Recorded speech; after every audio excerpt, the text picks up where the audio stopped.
What secret does an old cop hide behind his silent routine until a stormy night rips his world open?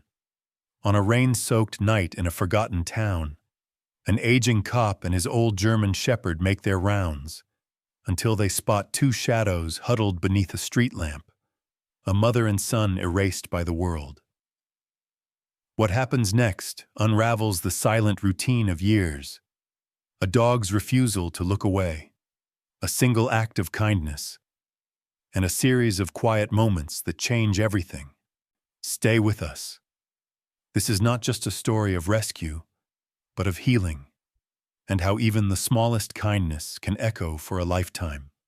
The rain had come early that year, and it settled in as though it belonged, sifting through the pines and seeping into the bones of Willow Lake. On days like this, the air held a damp hush, the kind that softened all sounds and stretched time into long gray ribbons. Will McCarthy sat at the edge of his narrow bed, fingers curled around a cup of coffee that had long gone cold. The window beside him, spotted with rivulets, looked out on a world made smaller by fog, where distant porch lights blinked uncertainly through the mist. He was not an old man yet, but his hair had surrendered early, silver streaks at his temples and in his close-cropped beard. His body was still strong, sturdy beneath the navy uniform, but there was a hush in the way he moved, as if every step and breath was measured to conserve something precious and nearly spent. His wife's photo stood on the shelf above his dresser, a faded print with corners curled. Her laughter caught mid-air and kept there for years now. The house was quiet around him, settled into its own rhythm, a low hum of appliances, a creak when the wind pressed the porch. He had come to know the patterns of this silence, had grown used to its company. Gus waited by the door, his paws crossed and his head lifted, ears twitching to the distant echoes only he could hear. The old German shepherd carried his years gracefully, his muzzle dusted white, his eyes a deep, forgiving brown. Will had read once that dogs understood the passing of time not by clocks, but by routine.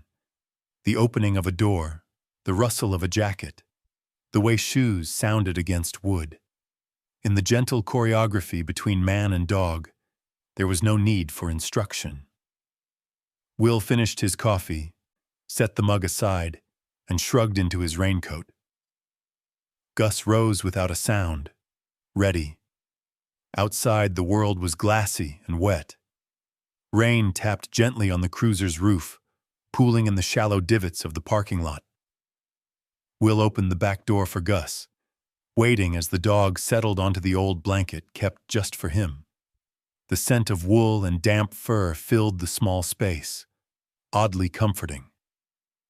Will slipped behind the wheel, took a moment to rest his hands on the steering wheel, to feel the weight of the day before it truly began. The cruiser rolled out onto Maple Lane, tires hissing on the slick pavement. The wipers kept time, a metronome for a life without urgency. The radio, for now, stayed silent. Will drove the same route as always, past the elementary school where laughter once spilled into the street, past the corner store with its sagging awning, past homes with windows glowing softly against the gray. He looked at them not as a patrolman searching for trouble, but as a man looking for evidence that something tender remained in the world. Each house told its own story in fragments, a bicycle tipped on its side in the yard, a porch swing moving just slightly in the wind, a faded flag clinging to a post. There were memories in these small signs, remnants of the years before his world had narrowed to a single address, a single name, a single room lit by the memory of love. In his own chest, something long dormant stirred. A want not for company exactly, but to matter, to be seen, if only in passing. The ache was familiar, and he carried it with the slow acceptance of one who has learned not to ask for more than the day will offer. Gus pressed his nose to the glass, tracking shapes that Will could not see. The flutter of a sparrow, the slow arc of a falling leaf, the sudden flash of a squirrel darting across the curb. Every so often, Will glanced at the dog in the rear view, grateful for that quiet companionship. There was a comfort in being necessary, even in small ways. A meal set down, a blanket straightened, a hand resting in thick fur at the end of a long day. Gus did not ask for explanations, did not expect conversation. The love there was built on proximity, on the simple act of being present, on the silent agreement to stay. As the cruiser turned onto the lake road, the rain picked up, tracing silvery veins down the windshield.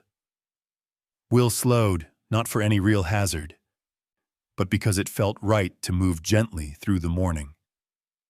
He caught his own reflection in the glass, a man out of place in a world that kept on going, a man unsure of where he belonged now that the story he'd built had been outpaced by time. Still, he made his rounds. Still, he showed up. Sometimes that was enough. At a red light, Will let his gaze linger on a small cottage set back from the road. The windows were steamed with the promise of warmth, and for a moment, he let himself imagine what it would feel like to be welcomed at that table, to hear his name called out in the glow of evening. The fantasy drifted away as the light changed, but it left a quiet resonance, like the trace of a hand across the heart. Gus shifted in the back seat, his breathing deep and even, a steadying presence. Will reached back at the next stop, letting his hand rest for a moment on the old dog's head. The gesture was not dramatic. It did not need to be. Gus leaned into the touch, closing his eyes, and in that brief, wordless contact, something essential was shared. A memory of devotion, of countless silent days, of the ways love lingers long after the world has turned away. The morning unfolded, gray and slow. The world outside was indifferent, and yet inside the cruiser, inside this small, moving space, there was an ember of meaning, faint but steady. For Will and for Gus, it was enough.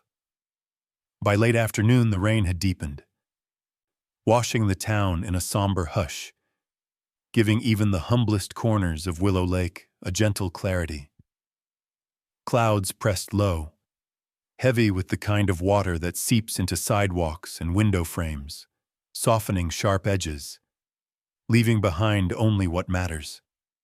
Will guided the cruiser through the familiar streets, moving without hurry. There were few people out in this weather. The world had closed its doors, drawn its curtains, leaving the streets to water and memory. Traffic lights glimmered red and green in puddles along Main Street. Rain danced across the hood, blurring the colors into ribbons. Will let his eyes linger on the old bakery, windows fogged, a closed sign swaying behind glass. Farther along, he passed a gas station where a man hunched beneath the awning, the orange glow of his cigarette almost the only light on that block. The man didn't look up as Will's car rolled by. The world, it seemed, had turned inward for the day. In moments like these, the patrol became less a job than a slow circling, an act of bearing witness to the unchanged rhythms of small-town life. On the outskirts, lawns sloped gently down toward the lake. Trees bowed with the weight of rain, branches trailing beads of water like rosary chains. A porch swing moved in the wind, empty but for a faded cushion. Behind a curtained window, someone's silhouette paused. A hand lifted to tuck back a stray curl, then vanished into the warm dark. Will pulled the cruiser to a stop at an intersection where the lights were out, probably a tripped breaker from the storm. He flicked on the hazards, waiting a long moment. Gus sat upright now, alert but patient. The dog's head turned with each small sound, The whir of a distant lawnmower, the rumble of thunder somewhere east, the soft tick of rain on glass. Gus's presence filled the car with a gravity that made the world outside seem less pressing, less sharp. Will's eyes swept the block. Here, childhood once unspooled, bicycles scattered in driveways, a basketball hoop askew above a garage door, a forgotten rubber ball sinking in a puddle at the curb. He saw it all through the filter of distance. His own daughter's laughter long ago, the ordinary joys that had faded as she grew, as life unspooled into new towns, new silences. Sometimes he wondered what, if anything, she remembered of those years. At the next turn, the road narrowed. He eased off the gas, mindful of the slick surface. An old oak, roots bursting through the sidewalk, stood as a silent sentinel over the corner. Will passed by slowly, head dipped in quiet salute. Gus shifted, paws pressing into the seat. Outside, a stray cat darted beneath a car, tail high. Gus's ears twitched, but he made no sound. Along the block, apartment buildings pressed close together, bricks dark with rain. At a distance, shapes blurred by the storm. Two figures huddled beneath a narrow awning, a pile of belongings stacked at their feet. Will slowed, tires crunching over gravel. For a moment, he thought of driving on, of keeping his distance as the day so often demanded. But Gus pressed his nose to the glass, a gentle insistence, and Will felt something inside him soften. He pulled to the curb, the engine ticking in the rain. He sat for a long breath, watching the tableau through rain-streaked glass. A woman, wrapped in a damp coat, stood with her shoulders hunched against the cold. A boy, no more than 7, crouched beside a battered suitcase, hands busy with some small task. Their faces were turned away, not seeking notice, not asking for pity. Their belongings formed a careful circle, a lamp, a plastic laundry basket, a paper grocery bag torn open at one end. The rain blurred their outlines, rendering them almost ghostly, like figures half-dreamed. For a while, the only movement was the slow rise and fall of the woman's shoulders, the boy's careful stacking of books, wet, swollen, pages curling at the edges. Will's hand hovered over the radio but did not lift it. This was not a moment for official reports or protocols. This was something else, something quieter, older, rooted in the slow practice of seeing, of being seen. Gus whined, barely audible, a note of empathy, a question left unspoken. Will watched the dog, then returned his gaze to the figures on the sidewalk. The boy's hands, reddened by cold, moved with a kind of determined grace, each object handled with reverence, as if order itself could stave off the chaos closing in. The woman's face, when she finally turned, was composed, almost serene, her eyes fixed on some distant point beyond the rain. Somewhere a window opened, then closed. A car splashed past, sending spray up over the curb. Will could smell the wet earth through the cracked window, the faint musk of dog beside him. His own breath fogged the glass. For a moment, the world held its breath. He did not move to call out, did not reach for his badge or step into the role of authority. Instead, he simply watched, letting the silence fill the space between what he could do and what he wished he could change. Gus shifted again, restless but patient, eyes bright with attention. The dog's faith, simple, persistent, brought Will back to himself. The day, the storm, the years of practice at holding his heart at arm's length, all of it receded, just a little. He turned off the engine, letting the rain's quiet drum become the only sound. In that fragile hush, Will realized what kept him driving these streets year after year. Not the need for order, but the hope, however faint, that something he did might matter, if only for a moment. the wish to see and be seen, to offer presence without demand or promise, to believe that loneliness was not the end of the story. He watched the mother and son through the rain, the town around them stilled and listening, as if waiting for some small kindness to tip the balance. In the pause before action, before word or gesture, everything seemed possible, and the day, though sodden and gray, held within it the silent shape of mercy. Gus had always known things before Will did. It was a running truth between them, unspoken and unchallenged. The old dog felt shifts in the world, storms before they arrived, grief before it was confessed, joy before it made a sound. Even now, in the dimming light and rain, Gus's posture changed long before Will's own heart allowed him to act. Inside the cruiser, the windows fogged slightly, creating soft halos around the dull streetlights and blurring the hard outlines of the world. Will's hands rested on the wheel, neither tense nor loose, his gaze caught in that uncertain space between stepping out and staying hidden. Time elongated, stretched thin by the gentle drum of rain on metal and the slow, even breathing of the dog behind him. Gus shifted, paws pressing into the cracked vinyl seat. The way he leaned forward was both delicate and sure, a balance between patience and the insistence of instinct. He watched the scene on the sidewalk not as a bystander, but as a participant whose purpose had not yet revealed itself.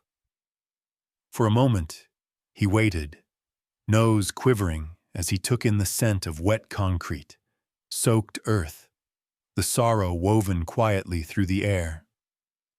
Will felt the dog's anticipation before he saw it. There was a restlessness, a rising in Gus's body, that spoke of a language older than words. The shepherd's ears stood high, then rotated slightly at the far-off click of a closing door. His tail thumped softly, a muted metronome in the silence. Then, with the dignity of a creature unhurried by fear or pride, Gus moved. He pressed his nose gently to the car window, fogging the glass in a small, perfect circle. The gesture was so familiar, Will almost smiled. A memory. Years earlier, the same dog had watched his daughter race down the driveway, each return from college a homecoming, each farewell a small ache. Gus had always waited by the window. He had always known when someone needed to be welcomed. Now, as the rain slackened just slightly, Gus rose and paced to the door. His nails clicked gently on the floor mat, a subtle percussion that filled the hush. He sat and waited, casting one look over his shoulder at Will, nothing urgent, just a question, an invitation to join him in the space where presence mattered more than words. Will hesitated, hand hovering over the latch.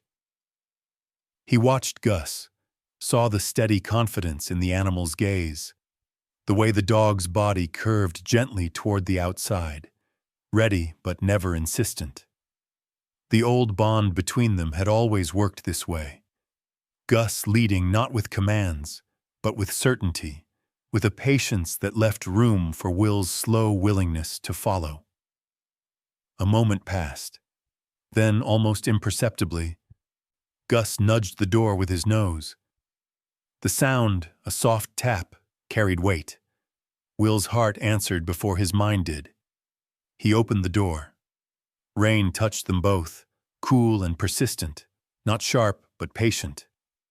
Gus slipped out first, shaking himself once, then trotting, measured and calm, across the shallow gutter.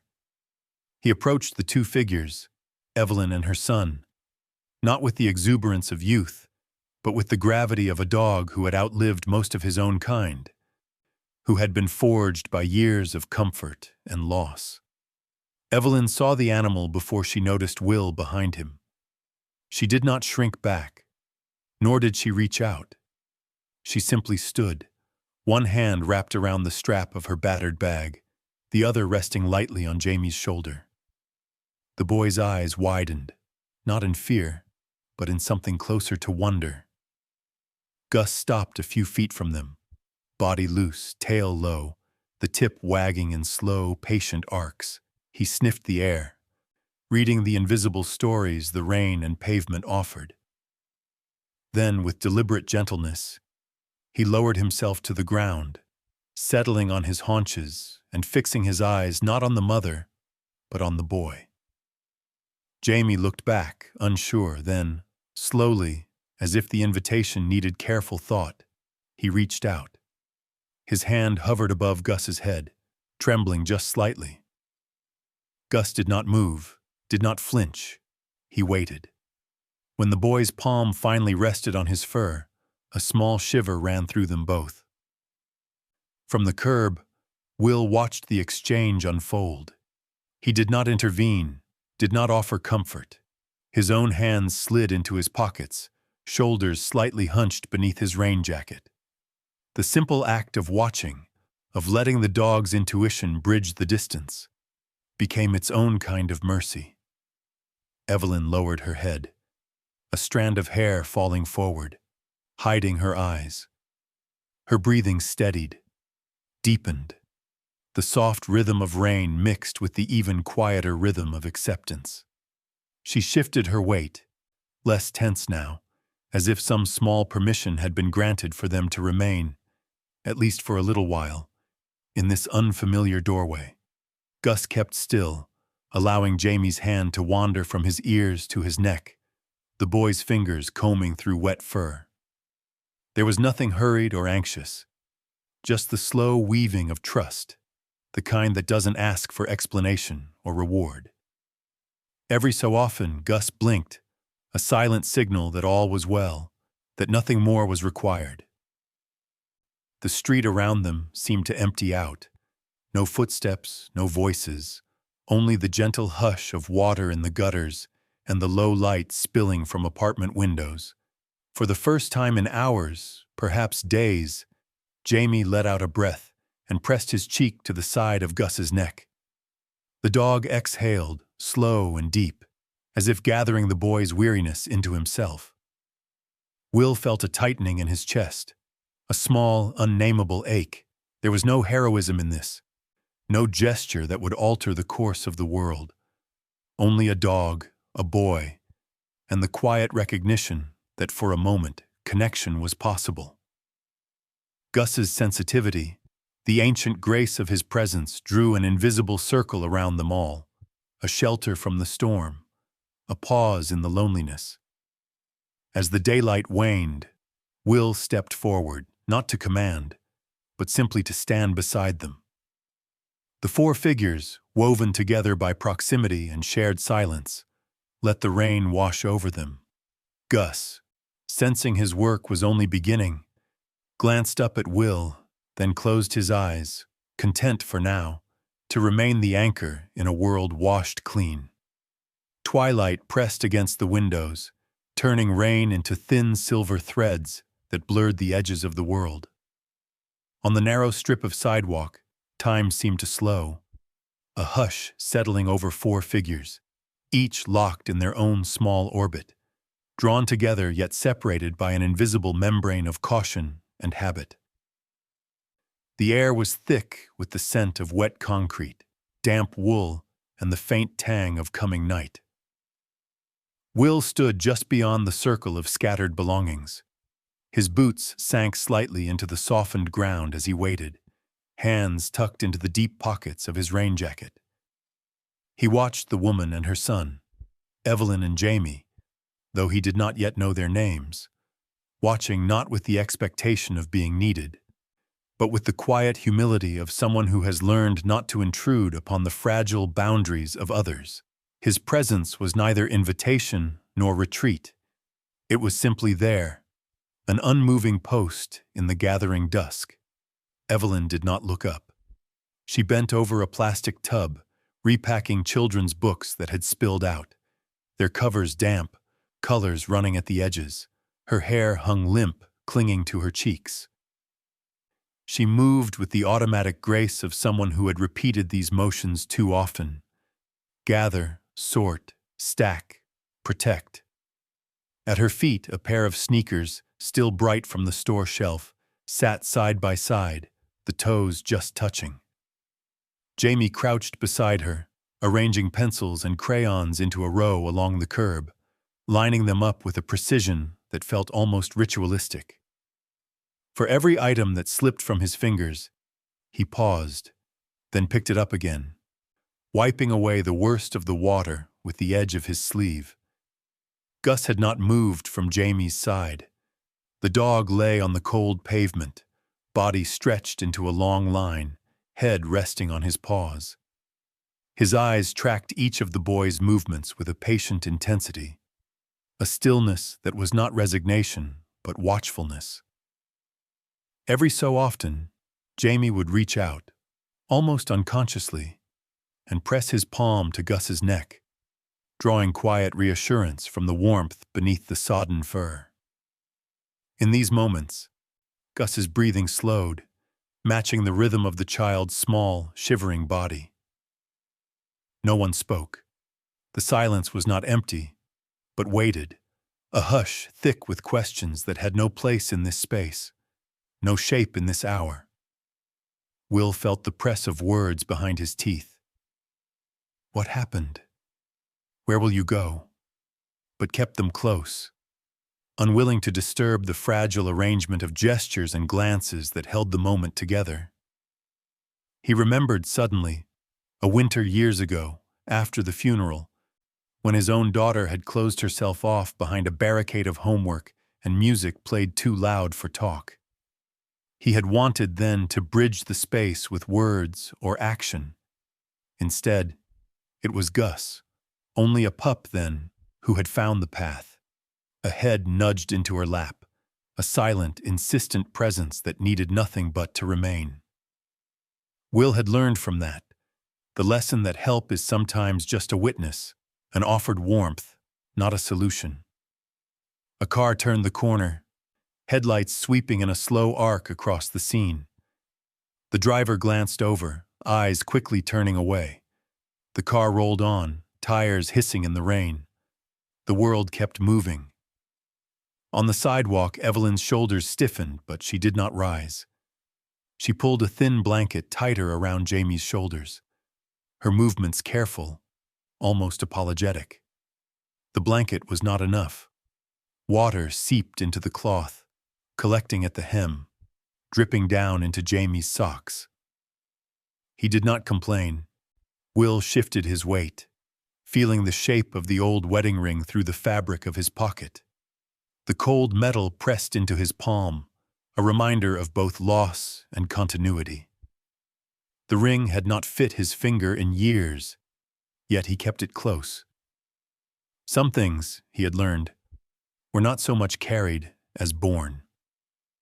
Jamie, after lining up the last of his pencils, stood and brushed his hands on his jeans.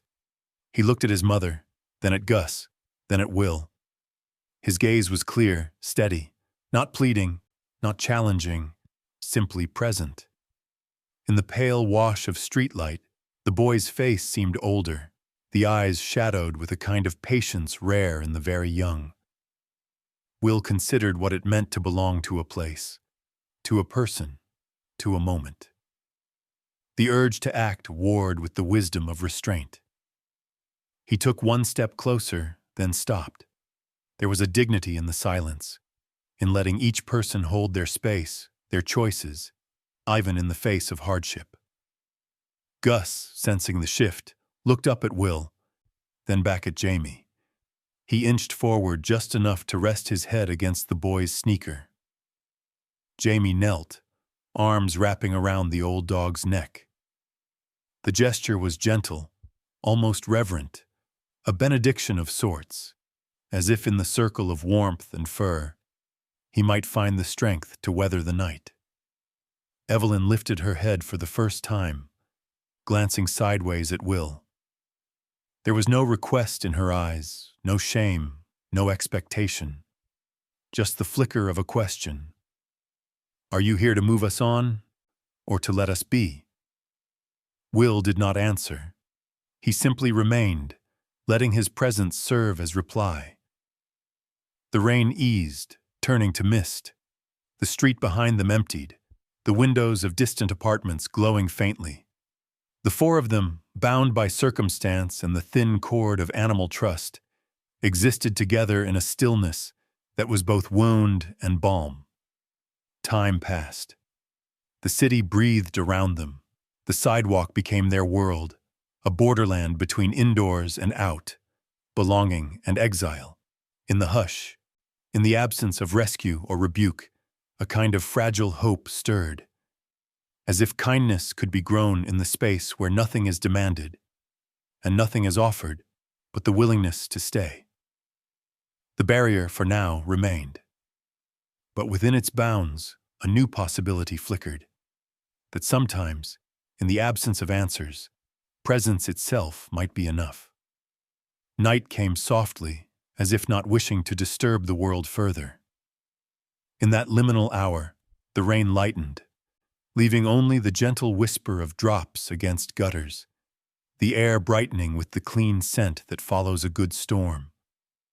The streetlight above the little family on the sidewalk flickered once, then glowed steady, bathing them in a dim gold that made their silhouettes soft and less alone. Will lingered at the edge of the scene, a silent observer still, but the question of whether to act had shifted somewhere beneath his ribs. He watched Jamie rub his hands together, trying to warm his fingers after sorting his books, and Evelyn methodically checking their meager pile for anything that might have been missed or damaged by the rain. Each movement was careful and spare, the choreography of people practiced in losing and making do. From the steps of the cruiser, Gus remained with Jamie, the old dog's chin now resting on the boy's knee, sharing his warmth without fanfare. Every so often, the boy's hand would drift, half aware, to the shepherd's neck, finding comfort in the familiar rise and fall of the animal's breath.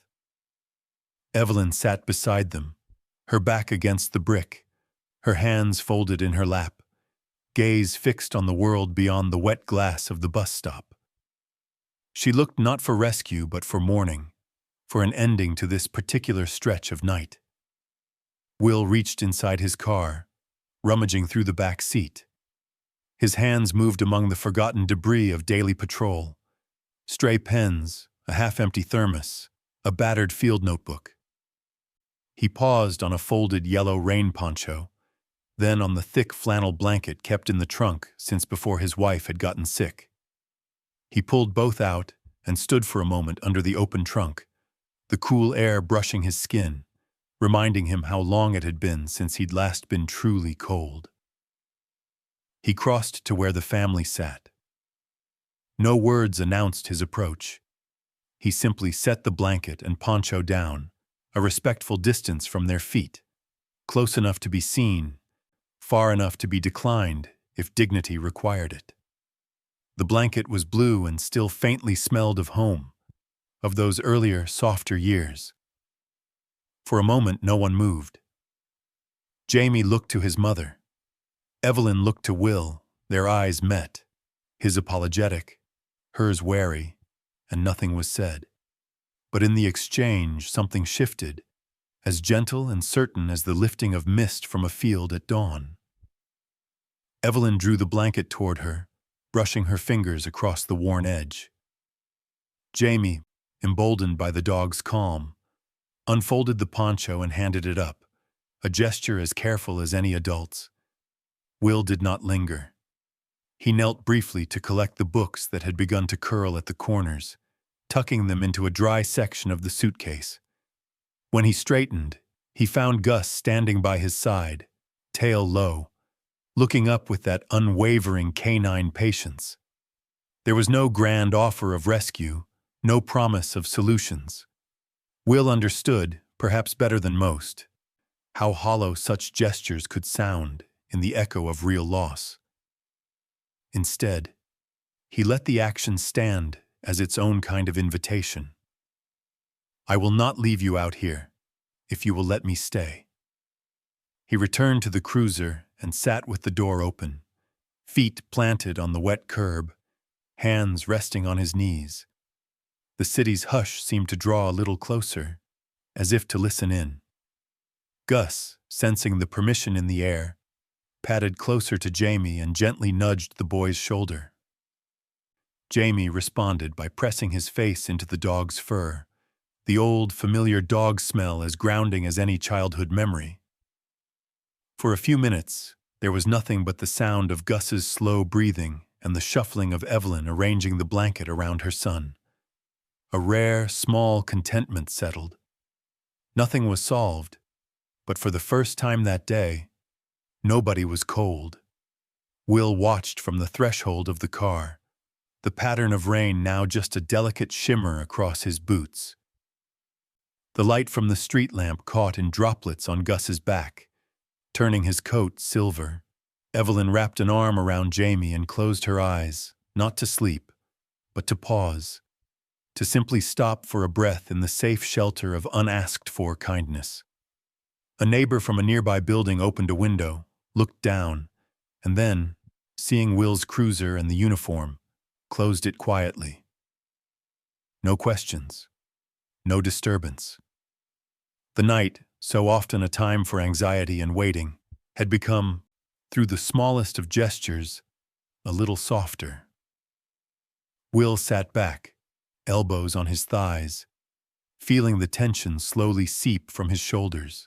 The city continued at its own pace. Somewhere a freight train passed, its distant whistle low and lonely. The world went on. But here, on a narrow slice of pavement between rain and dawn, something had shifted. When Gus finally returned to Will's side, the old dog shook himself, droplets fanning out in a circle, then sat and leaned heavily into Will's knee. Will reached down, fingers buried deep in thick fur. There was no need for words. None would have fit the quiet that had settled, the small, shared warmth of presence that required only that everyone, for now, remained.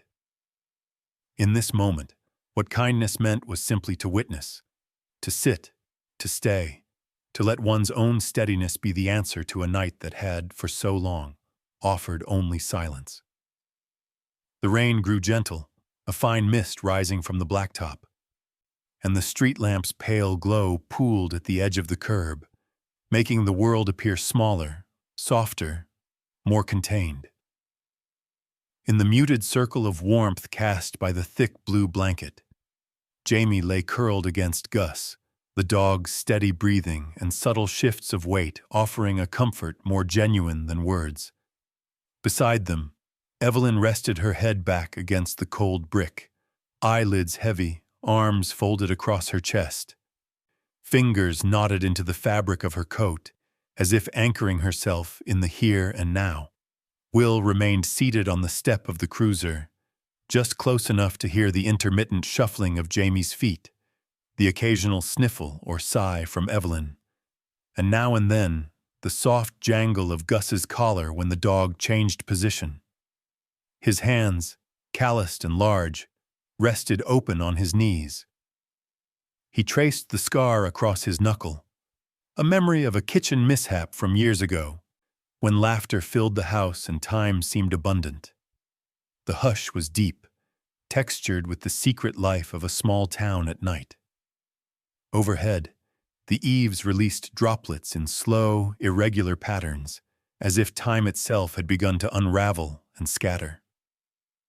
Will let his eyes drift across the scene, the quiet tableau of a mother and child who had lost too much, and a dog who asked for nothing except the chance to be near.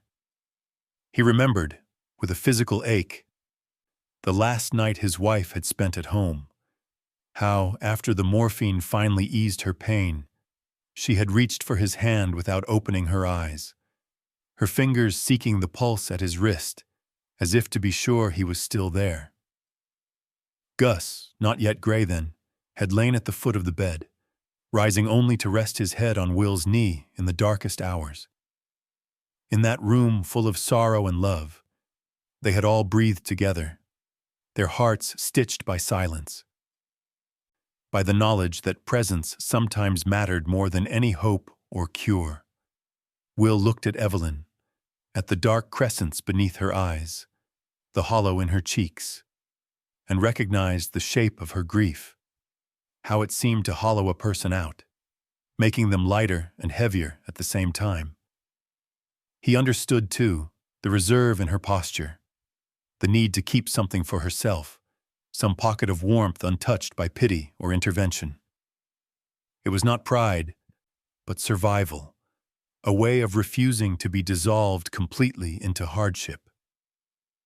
Jamie, half asleep, began to murmur under his breath, a string of half-formed dreams. Gus, ever vigilant, shifted just enough to draw the boy's arm more securely across his shoulder, letting the child's weight settle there. Will watched the small, instinctive kindness of the animal and felt a strange comfort, a recognition that what was happening here was old, older than memory, older than speech, creatures keeping each other warm, holding the night at bay through sheer shared endurance. Evelyn's eyes opened, and she glanced at Will, then quickly away. There was no accusation, no expectation, just the plain, unvarnished truth of two people whose lives had, for a moment, run alongside each other in the rain. In her silence, Will found a reflection of his own, how, in all the years since his wife died, he had become more shadow than man, slipping through the town's routines, careful not to take up more space than he deserved. He wondered if Evelyn felt the same, adrift, necessary to no one but her child, nearly invisible to the world. He saw it too in Gus. The old dog had spent a lifetime in service, first to Will's family, then as a therapy animal for children who trembled in hospital beds, and now simply as a witness to whatever pain or joy arrived on the doorstep. Gus's gaze held no judgment, only a bottomless patience, a kind of forgiveness extended to every living thing. For a while the scene held steady, Evelyn silent and upright, Jamie folded around the heat of Gus, Will still as a stone at the curb. In that quiet, thoughts came unbidden. Will's daughter as a child, refusing to sleep without Gus at her feet. The first time Evelyn had held Jamie, promising silently to never let him feel alone. Jamie at a schoolyard, eyes bright, before everything grew uncertain. These memories drifted among them, invisible but present, coloring the air with longing, regret, and somewhere beneath it all, the faint, stubborn pulse of hope. A gust of wind rattled a street sign. In an upstairs apartment nearby, a woman's laugh carried down through an open window, quickly stifled. Will noticed how, even in darkness, the world offered reminders of its own endurance. It was enough, for a moment, to just bear witness, to be the one who stayed, not as rescuer, not as judge, but as a fellow traveler through a long, uncertain night. Gus stirred and lifted his head, pressing his nose into Jamie's open palm. The boy, still mostly asleep, smiled, a small, unguarded gesture that was gone as quickly as it appeared. Evelyn saw it, and for the first time since dusk, her shoulders dropped. She shifted closer to her son, drawing the blanket up and over them both. Will caught her gaze, and in the silent acknowledgement between two strangers, something softened, a tacit agreement that, for now, this was enough. No one reached for more than the moment allowed. There were no promises, no reassurances, only the muted breath of the town, the steady presence of a dog, and the fragile, insistent hope that, even in the deepest hours of exile, the warmth of another could hold back the cold a little while longer. And so the night passed, slow and deliberate, weaving old loss and new solace into the fabric of rain, until all that remained was the simple, enduring act of staying. The hours deepened, the rain easing at last into the barest mist. Darkness pressed close, held back only by the flickering persistence of the street lamp above the curb. All through the night, cars drifted by in the distance, headlights casting brief pale rivers across the wet street, never pausing, never slowing. Time felt suspended in that small circle, 3 humans, 1 dog, gathered not by choice but by the slow gravity of circumstance and quiet kindness. At some point, the world inside the blanket, blue and heavy, still faintly smelling of old laundry and cedar, became warmer than the world beyond it. Jamie, pressed close to Gus's side, had given in at last to exhaustion, his breaths soft and rhythmic against the dog's ribs. Gus lay with his chin on his paws, eyes half shut, still vigilant. Every so often he would shift, only enough to ensure the boy remained covered, that the cold did not intrude. Evelyn, watching her son sleep, felt her body finally loosen into a state just shy of rest. The muscle memory of worry remained, but something in the circle's hush made it bearable. Will had remained nearby, a quiet anchor on the edge of the gathering. After a time he had risen, stretching legs stiff from the cold. He moved as someone used to keeping watch, never intruding, never offering more than the moment required. He set a battered thermos on the ground within reach, then leaned back against the cool metal of the cruiser, gaze lost to the rain-dark branches overhead. In the privacy of the hour, Will let his mind wander, giving space to memories. Nights spent like this long ago, a sick child in his lap, the comfort of a dog's warmth, the hush of a house that felt, at last, like a haven. Inside the blanket's cocoon, Evelyn let herself feel for a moment how tired she was, not just in body, but in the silent stretch of days and nights spent being strong for her son. The burden of uncertainty had become its own constant, a low thrum beneath every act and every word. Yet now, with Jamie sleeping and the world narrowed to the circle of dog, child, and stranger, she allowed herself a rare luxury, to be cared for, if only by the presence of a faithful animal and the unasked-for compassion of someone who simply stayed. Outside, the city remained indifferent. In an apartment across the street, someone tuned a guitar, the notes echoing faintly through an open window. Down the block, a neon sign blinked on and off, painting the puddles with shifting pink and blue.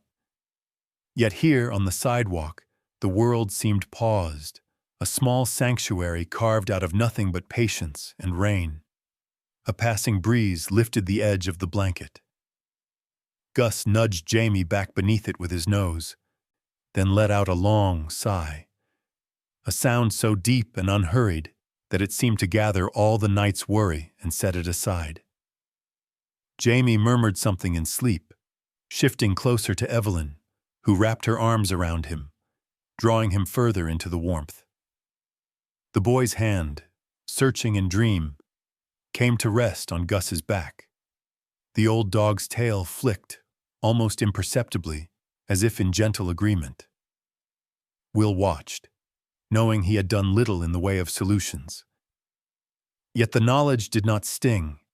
He understood, perhaps for the first time in years, that not every sorrow could be solved, and that presence itself might be the rarest and most necessary offering. He thought of his wife's last night, the silent promise he had made her, to keep showing up, to keep staying, even when he felt invisible. He thought of his daughter, grown and gone, and wondered if she ever felt the hush of loneliness lift when she remembered home. Above them, the clouds parted in slow, ragged swaths, letting moonlight scatter across the rooftops. The night's chill softened. Somewhere close, a bird called once, then went quiet. The city, for all its distances and failures, seemed to pause and listen. Evelyn, no longer fighting sleep, let tears come. They were not loud or showy, just a gentle letting go, the kind that arrives only when there is enough safety to feel, enough silence to remember. She pressed her face into Jamie's hair, and for a moment, simply breathed. Gus, feeling the shift in her, raised his head, pressed his nose against her wrist, and waited. She looked down at him and smiled through tears. No words passed between them. None needed. The gesture was seen, accepted, folded into the quiet archive of comfort that animals keep for their people. When the dawn finally bled through the clouds, gray and soft, the world outside the blanket had changed. The rain had stopped, the gutters ran clear, the air, heavy with the scent of wet earth, carried a new kind of promise, the subtle, persistent hope that follows any long vigil. Will rose, rubbing stiff joints, and stepped away to the cruiser to radio in, his voice low, measured, as if not to break the spell. Evelyn stretched, gathering her son in closer, brushing hair from his forehead, her hands steadier than they'd been in months. Gus, sensing the shift, stood and shook, rainwater flicking from his fur. Shamo stirred, blinking awake, confusion giving way to relief as he found himself still held between mother and dog. There had been no dramatic rescue, no miracle. The world's problems remained. But within the hush of this circle, a dog, a mother, a boy, and a policeman who knew the value of waiting. Something had shifted. The cold had not won, the night had passed, and in the gentle, wordless exchanges of touch, breath, and warmth, everyone who needed to had stayed. Dawn arrived not as a revelation, but as a gradual lightening, a quiet lifting of the night's heavy curtain. The world seemed slow to wake, the clouds overhead thinning to a gentle haze, sunlight finding its way in muted, hesitant streaks across the damp pavement. The sidewalk, so recently a borderland between safety and exile, was washed clean. Water pooled at the curb, reflecting the sky, broken only by the careful step of a bird pecking at a stray crumb. Jamie woke first, startled by the unfamiliar hush, unsure for a moment if the shelter of blanket and dog was real. He looked for his mother, found her close, her hand curled protectively at his back. Gus was there too, already sitting upright, eyes calm, tail brushing a slow rhythm on the concrete. The boy reached for him automatically, pressing his face into the old dog's shoulder. The scent of wet fur and wool was oddly reassuring. Something about it grounded him, made the uncertainty of the night seem further away. Evelyn stirred a few minutes later, blinking against the gray morning. Her neck was stiff, her limbs heavy, but for the first time in days there was no panic on waking, just a thin, tentative quiet. She watched Jamie stretch, yawn, and smile at Gus, his fingers tangled in the dog's ruff. In the cold dawn air, the memory of tears felt less sharp, the ache of fear dulled by the warmth of their little circle. Will stood across the sidewalk, already busy with the silent choreography of morning duty. He had left for a while to file a brief report at the station, a quiet word with the dispatcher, the paperwork left purposely thin and unspecific. Now, with a cup of coffee steaming in one hand, he returned. He set the cup beside Evelyn with a nod, neither lingering nor hurrying, and sat on the steps of the cruiser, taking in the waking town. Windows opened above. In the building across the street, a woman shook out a rug, her movements slow, her gaze drifting down to the group below. She paused, then disappeared inside, the window falling shut with a soft click. In the bakery on the corner, lights snapped on, yellow and inviting. The scent of rising bread drifted, faint but promising, on the breeze. For the first time in many days, Evelyn let herself imagine what it would feel like to step inside, to be greeted, to choose something sweet just for Jamie. Will finished his coffee, rose, and approached with an envelope in hand. He knelt beside Evelyn, the old flannel of his uniform soft from many washes, and held it out. Inside were forms, temporary shelter arrangements, a meal voucher, a contact for a local woman who sometimes let spare rooms to families in need. Will had filled out most of the details himself, in careful block letters. He did not explain, nor did he press. The gesture itself was enough. Evelyn took the envelope, the paper warm from his hand, and nodded her thanks. Her fingers shook as she signed where he pointed. The motion unfamiliar but freeing, as though each mark on the page released a little more of the weight she had carried through the night. Jamie leaned against her, silent, his eyes wide as he watched Gus circle back to his side, never straying far. When everything was ready, Will made a call, his voice low and measured. He spoke to someone named Eileen, a friend, he said, from years back, who kept extra keys and remembered birthdays even after decades. Eileen answered, and after a brief exchange, the arrangements were made. Evelyn listened as Will repeated the address and the instructions, his words unhurried, gentle, offering choices without insistence. Gus seemed to understand the shift. He walked with Jamie to the curb, pausing at the crosswalk, waiting with the patience of one who has learned to trust the rhythm of human movement. When Jamie hesitated, uncertain, Gus nudged him forward, then turned and looked back at Evelyn, waiting. The mother gathered their remaining belongings, folding the blanket with care, wrapping the books in the poncho. Her motions were slow, deliberate, a kind of ritual to mark the end of the long night. Will led the way, not as a rescuer, but as a companion. He walked at their pace, matching his stride to Jamie's shorter steps. The city, for all its grayness, seemed gentler in the morning. Fewer horns, less hurry, the air sweet with the promise of something baked. When they reached the address, a low house shaded by a sycamore, the paint faded but the curtains bright, Eileen was waiting at the door. She greeted them with a smile and a quiet word, waving them inside without ceremony. At the threshold, Jamie knelt and wrapped his arms around Gus, hugging him tightly. The old dog stood still, then lowered his head, accepting the embrace. Evelyn placed her hand on Will's arm, her grip light but steady. No words passed between them. Just a look, a nod, a gratitude that did not need naming. Will waited as Eileen led the family inside, watched as Jamie and Gus shared one last glance. For a moment, the world seemed to pause.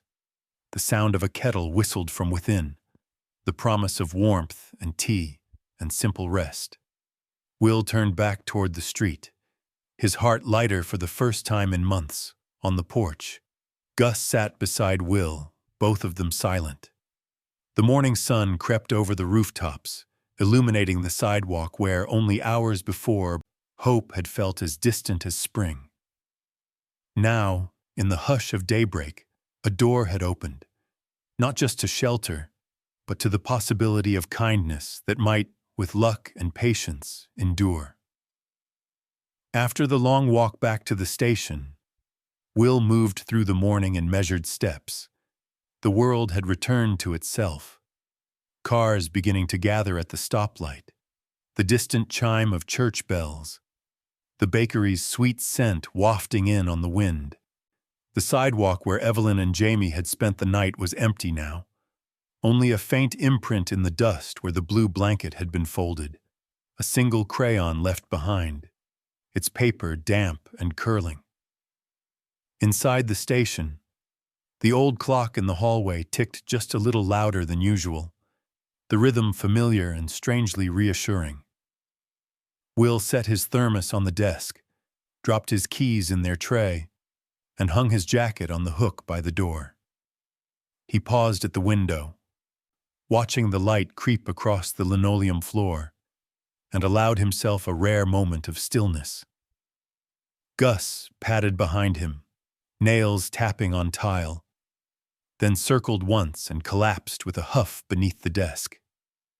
He let his head rest on Will's boots, sighing so deeply it seemed to draw out the last remaining cold from the night before. Will reached down, fingers ruffling the thick fur, and for a while they simply sat, man and dog, companionable and quiet. Two survivors of storms both literal and invisible. The silence was not empty.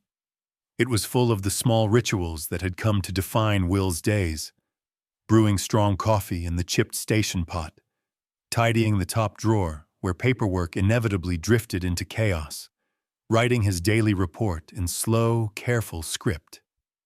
There was comfort in the order of things, in the way routine could be both a shield and a balm. With each repeated motion, he felt the taut wire of anxiety slacken, the knot at the base of his throat loosen. He thought of Evelyn and Jamie, wondered how they were faring in Eileen's guest room, if the tea was strong enough, if the quilt was warm. He pictured Jamie's small hand buried in Gus's ruff, the boy's tentative smile at breakfast. There was no certainty in what came next, but the knowledge that they were safe, if only for today, eased something inside him that had been tight for years. Mid-morning, the station phone rang. A routine call, a minor complaint about a car left running too long in the bakery's lot. Will answered, voice steady, reassured by the normalcy. He listened, took notes, then replaced the receiver, his mind already drifting back to the quiet of the office. Gus, sensing the lull, shifted, groaned, and rolled to his side, paws twitching in dream. Later, as the light brightened and shadows grew sharper, Will took his coffee outside. He leaned against the brick, mug warm between his hands, and watched the town move around him. A group of children on bikes pedaled by, laughing, one of them trailing a stream of bright blue ribbon from the handlebars. The world was full of such details, unremarkable to others, but to Will, they were the threads that stitched a day together. Gus joined him, settling at his feet, nose twitching at the breeze. Will watched as the old dog turned his head toward the house down the street, Eileen's place where Jamie and Evelyn would be. He wondered if Gus could sense their presence still, if memory or hope drew him in that direction. There was a wisdom in the dog's eyes, a calm acceptance of what could not be fixed, only carried. Back inside, Will turned to the ordinary tasks that kept him rooted. Updating files, sorting mail, sweeping the porch.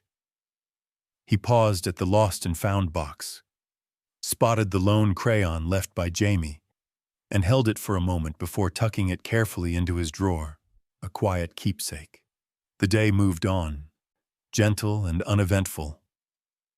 Gus slept beside Will's chair, sometimes snoring, sometimes stirring to chase a memory in his dreams. At noon, Will heated soup in the small kitchen and split a crust of bread, setting half by his feet for Gus, who accepted it with the quiet dignity of age. They ate together in silence, sunlight slanting through the blinds, the only sound the soft clink of spoon on ceramic. All around, healing happened in increments, hardly noticeable, invisible to anyone rushing past. It was in the deep breath Will took before picking up the phone, in the ease of his stride as he crossed the station, in the way he paused at the window to watch clouds drifting across the sky. It was in the gentle touch of his hand to Gus's back, in the dog's quiet companionship, in the knowledge that their presence, silent, constant, had mattered. Late in the afternoon, Will found himself gazing at the photo of his wife on his desk, her smile undiminished by the years. He traced the frame with his thumb, not to summon sorrow, but to honor the ways love lingered, changing shape but never fading. He thought of all the nights he'd spent waiting for something to change and realized that sometimes it was the simple act of staying, of not turning away, that healed the most. Outside, Gus rose and pressed his nose to the glass, watching as the shadows stretched long across the street. Will joined him, the two of them standing together in the fading light. Neither spoke, but in their shared silence was a peace earned slowly, gently, through the willingness to be present, to witness, and to care. As evening drew near, Will poured a last cup of coffee, and Gus settled once more at his feet. The world continued, soft, imperfect, quietly alive. And in the small room at the heart of the station, a man and his dog rested, content in the knowledge that, for today, the weight of loneliness had grown lighter, divided between two faithful hearts. Evening came quietly, as it always did in Willow Lake, drawing a gauzy veil over the town and softening every sound. The day's business wound down, lights glowing behind drawn curtains, the faint echo of television laughter drifting from open windows. The streets took on a hush, a kind of truce between the noise of day and the silence of night. Will found comfort in this liminality, the softening at the edge of things. He sat for a time at his desk, the old lamp spilling amber light across paperwork that could wait until morning. Outside, the wind bent the branches of the sycamores, scattering a few brittle leaves across the sidewalk. Will closed the last file, stood, and stretched, feeling the pleasant ache of a day spent in small, quiet labors. Gus, who had been dozing at his feet, lifted his head and watched as Will reached for his coat. There was no need for words. Will slipped on his jacket, checked the pocket for his keys, and clapped his hand lightly against his thigh. Gus rose, slow and deliberate, his movements dignified by age, and together they stepped out into the cool twilight. The town was the same as it had been the day before, ordinary, worn, quietly enduring. But to Will, something felt changed, as if the world itself had turned just slightly on its axis, opening a new path he hadn't noticed before. He walked his familiar route, down the steps, along the sidewalk toward Main Street, Gus close at his side. The air was laced with the scents of distant wood smoke, damp grass, and the faintest trace of bread from the bakery. Streetlights blinked on in slow succession, casting puddles of gold onto the wet pavement. Here and there neighbors waved or nodded. A few called his name. Will answered with a smile, brief but sincere. He was learning again how it felt to be seen. At the corner, he paused to watch a group of teenagers in the park, their laughter ringing high and bright, the sound rising like birds startled into flight. A little farther on, he saw an elderly man stooped over a garden plot, careful hands tucking a blanket over late autumn tomatoes. Will nodded to him, memory flickering, a time when his own hands had tended such small, green hopes. Gus moved with calm intention, every so often pausing to sniff a familiar post, or to wait patiently while Will exchanged a quiet word with someone passing by. Sometimes the old dog would look up at Will, as if checking for direction or approval, but more often, they simply walked in step, attuned to each other's rhythm, content in shared purpose. They circled back through the center of town. The shop windows glowed softly, advertising nothing urgent. Flowers in the florists, rows of pastries behind glass, a tumble of old paperbacks stacked in the used bookshop. Will glanced at his reflection, faint and insubstantial in the glass, and was surprised to find his expression was one of quiet satisfaction.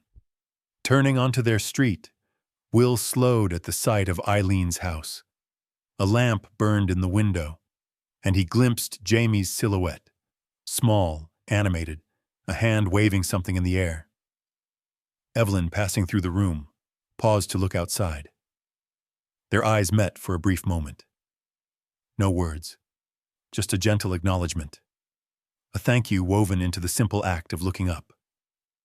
Will continued home, the weight of the past day settling in his chest, not heavy, but comforting, a reminder that small acts mattered. He thought of Evelyn and Jamie, safe for tonight. He thought of his late wife, of all the days when love was the quiet thing that held a household together. He thought of Gus, whose presence was as steady as any promise he'd ever made. At the front steps, Will paused. The house behind him was just as he'd left it, orderly, silent, full of memories, but not empty. He stood with Gus for a while, watching the last blush of sun fade from the sky, listening to the first cricket of the night. Inside, he poured a cup of tea, opened the window to the breeze, and let the evening settle around him. Gus, satisfied with the day's circuit, curled up on the rug, eyes half shut, tail flicking once as Will passed. There was no need for grand reflection, only the certainty that, in the unremarkable repetition of their days, healing happened. The ache of loneliness was not erased, but it was softened, divided between two companions who had learned, by quiet degrees, that to stay was itself an act of courage. Tomorrow would come, with its rain or sun, with its routines and uncertainties. Will would put on his coat, Gus would rise, and together they would walk the town again, witnessing, waiting, offering what they could. The world would not always notice, but that no longer mattered. In the silent, faithful circuit of their days, a gentler order had emerged, one built not of rescue or proclamation, but of staying near and letting kindness take root, quietly, wherever it was given room. And in that simple, enduring presence, something in both man and dog had found, at last, a place to rest. Sometimes healing is not loud or sudden. It comes in quiet moments, a dog pressing close on a cold morning, a hand offering warmth without a single word, a neighbor who chooses to stay. In the ordinary rhythm of lonely days, one act of kindness grows roots, spreading quietly beneath the surface, binding strangers together just long enough to help them remember the world can be gentle after all. For those who have known loss, or lived years feeling unseen, maybe this story offers a gentle truth. You matter, even when you think you don't. There is still room in this world for silent loyalty, for small rituals of care, for the soft presence of another beside you at dusk. Sometimes that's enough. If this story touched something silent inside you, or you've known a moment where kindness arrived just when you needed it, I'd be honored if you'd share your thoughts below. Tell us about a time you were changed, not by words, but by someone's quiet presence, or a dog's steady loyalty. Your story might be the warmth another listener needs tonight.